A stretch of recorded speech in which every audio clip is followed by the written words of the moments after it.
இதற்கு எல்லாவற்றுக்கும் மேலே தேவ ஞானம் இருக்கிறது.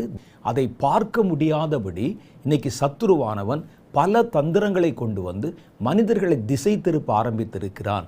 விஞ்ஞான காரியங்கள் பெருக பெருக தேவன் மேல் இருக்கிற நம்பிக்கை மனிதரிடத்திலே குறைந்து போகிறது.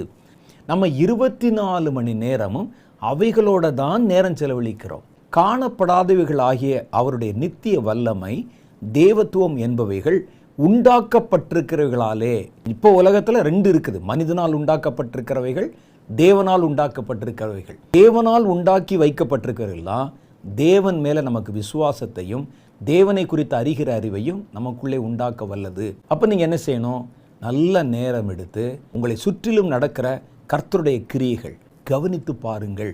கவனித்து பார்க்கத்தான் உங்களுக்கு ஆவிக்குரிய ஞானமும் தேவனை குறித்து அறிகிற அறிவும் பெருகும் என்று வேதம் சொல்லுகிறது.